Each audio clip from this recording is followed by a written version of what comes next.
Hello, my name is Josiah Ray. I'm going to take you through a tutorial on how to create a countdown timer using Adobe Flash. The method is pretty simple, but I'm just going to show you the code that I've generated already so that you can see what it should look like when you're done. So here I am inside of Flash, and before I show you the code, I'm just going to run the program so you can kind of watch this in action.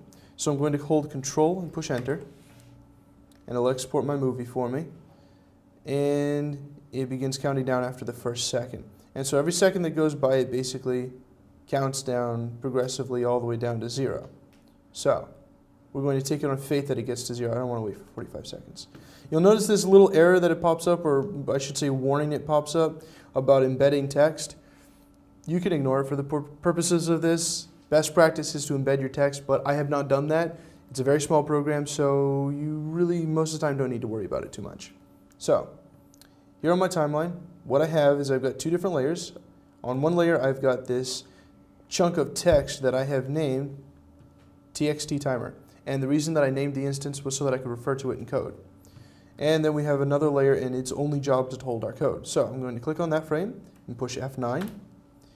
And here we are. And this is a fairly simple code to make this thing work. You'll notice there's no loops involved or anything like that.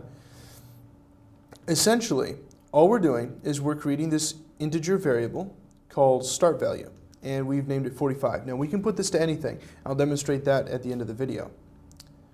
But we're going to add this event listener, and this is on this stage, but it could be on anything. In fact, we could even add this onto the chunk of text itself. It just basically needs to generate an event listener, and it's listening for something called enter frame.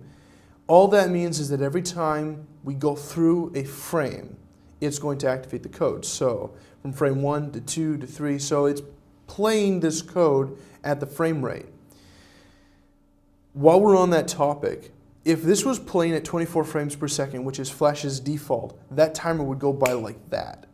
So to get this to kind of look the way that I wanted it to, I'm going to close out the code window. You can see down here in the FPS, I've changed it to 1. So that basically means it's 1 frame for every second. So instead of trying to fool around with CPU timing or anything like that, I've just said for every second I want to go through a frame. And then I told the code for every frame we go through, make the timer go down a second. So it kind of all blends together nicely. So let's go back into the code view. And I'm just pushing F9 to open up the code, by the way.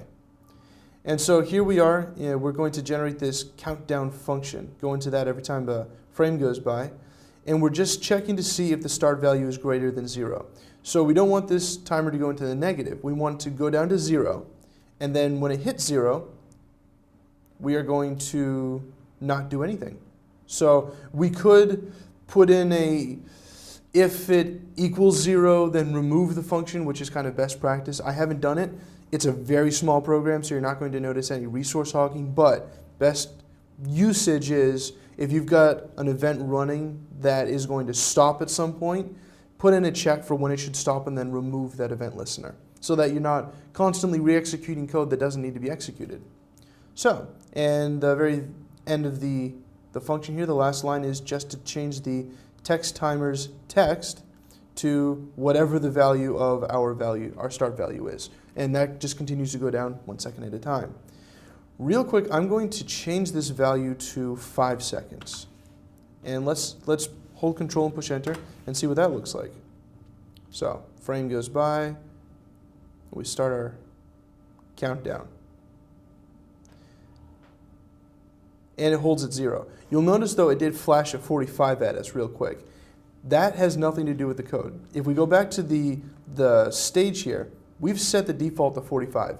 And so the way Flash works is it executes a frame 0 and then a frame 1. That's why it paused for a moment when it started.